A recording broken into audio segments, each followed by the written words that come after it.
Hello, lovelies. Hollie Hope here with the Beauty Perspective.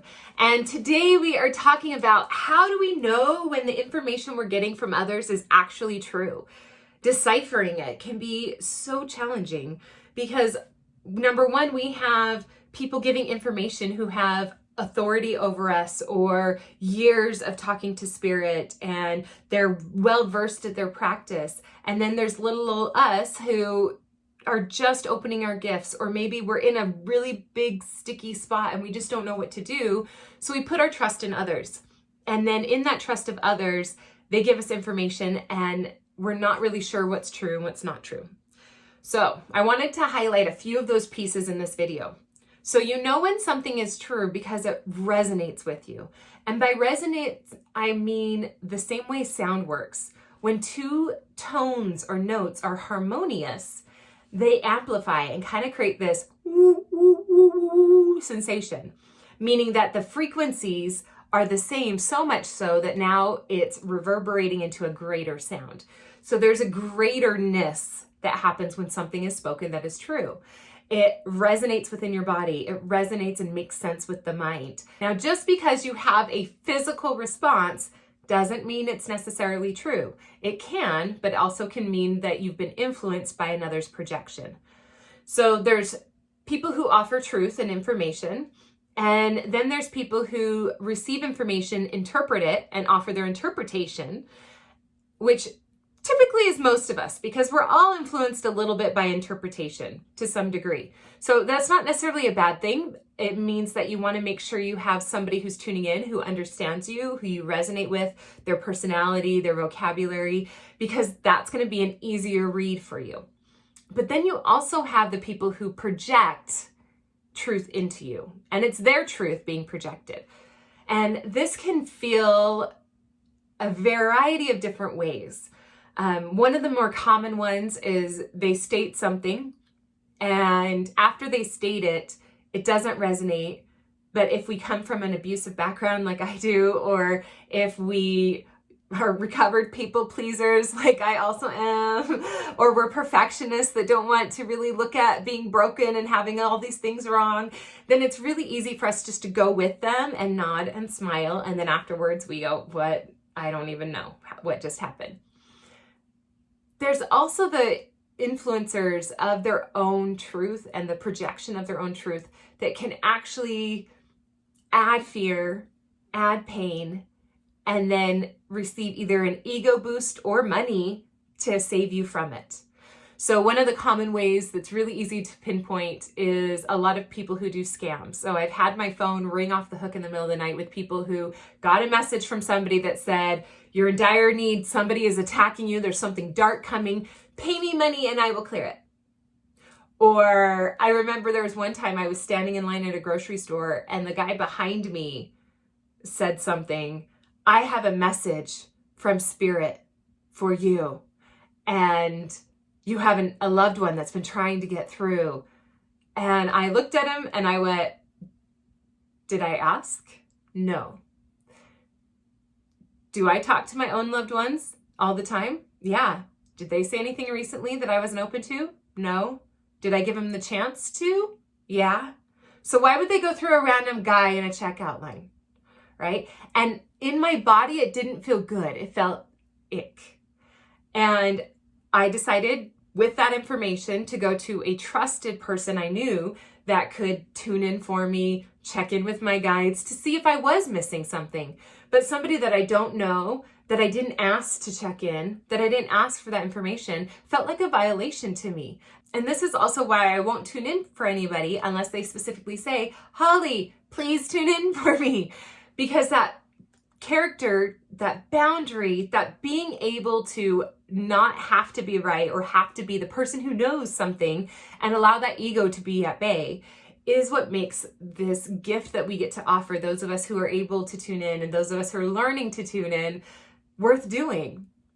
Another example is I had this experience with a woman, and as we're talking, again, I didn't ask. And that's going to be your big red flag. Did you ask for the information? I didn't ask. And she started describing a trauma that she sensed from me while we're having coffee. And I cocked my head a little to the side. I'm like, okay, I hear what you're saying.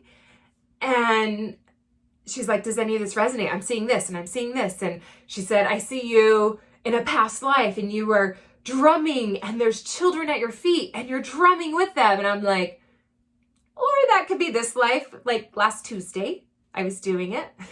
And she described a very dark experience of violation of me. And it was not one that I have conscious awareness of having. And so I sat with it and I said, yeah, no, not really resonating. It's not really coming to mind. Although my body is physically responding to it. Now, in the moment, because I didn't know any better, I went, oh no, this must be true because my stomach feels sick. I have this pain in my chest. Like there's something in there. I think there's a yuck in my body that maybe my body remembers, because the body does remember trauma. And sometimes we don't remember. And so I started really thinking about this, and she was like, moved on. And then she offered to like come and remove it later or something. And I was like, I want to sit with it and I want to see, because literally I am my own healer. And if you pick something up, I want to look at it, and it doesn't quite feel complete. It doesn't make sense. So in the days that followed, the pain in my chest got worse. And I misinterpreted that as this pain must be because this was true. So I opened up and did a hypnotherapy session. I dove in deep. I muscle tested. I reached out to fellow practitioners who I've trained to see if we could find what this thing was. And then I realized I had been implanted with somebody else's truth, and my body was responding to it as if it was something toxically violating, which is interesting because my body's responding as if it were violated. So I misinterpreted that the violation she spoke of must have been true because my body is responding as if it's true. My body was responding to violation, yes, but not to what she had spoken. And as soon as I realized that, I was able to do some of the healing work modality I do and get it to move. And I felt amazing. And it moved like that.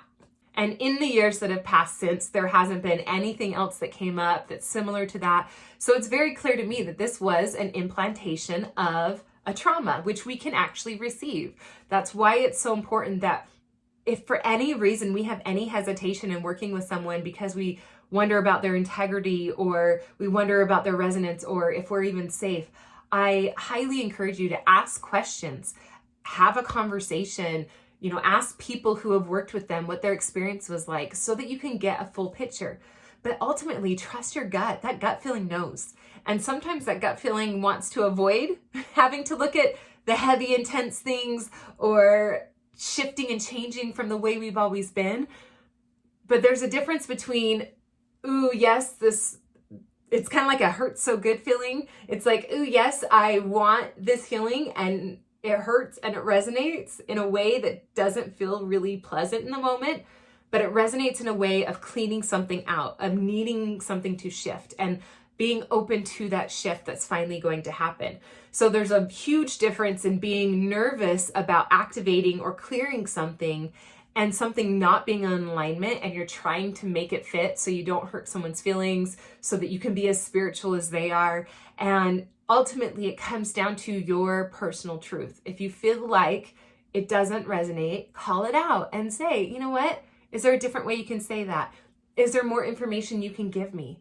Even when I tune in for people in their private sessions, I see things. And sometimes the things I see, I'm just describing what I see. I don't have context. I don't even know why I'm describing this. And then I look over and the person's in tears because it resonates with them, just the scenery. And so the way we process trauma and the way we process our emotions and the way we learn and navigate these parts within ourselves are so complex and so deep that if we don't allow ourselves to trust ourselves first and we place our trust in somebody else over, we'll always be questioning ourselves.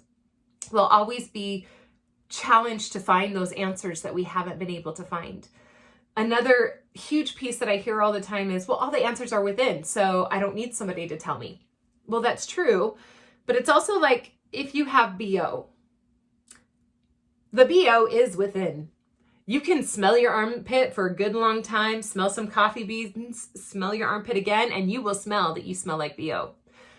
However, if you're not seeking it, then you're not going to notice that you got a stank going on, that natural deodorant you put on every day isn't working.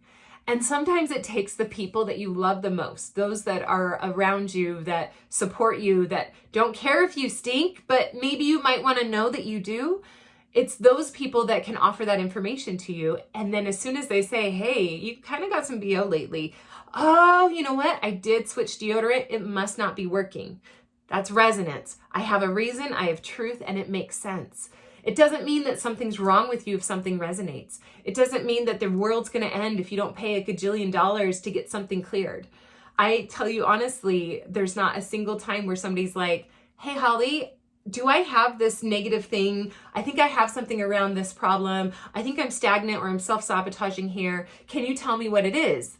I will always say, we can schedule a session. Let's not do this right now because I won't ever tune into someone if I don't have the ability to clear it right then. Because then you're just going to feel miserable until it leaves. And then that goes into demanding somebody give you something in order for you to give them what is a natural gift as well. I hope these tips have helped you to follow a little bit more of your inner guidance and know that only you know what is true for you. And I invite you to surround yourself with people who support you, claiming your own truth and your own connection to spirit and activation.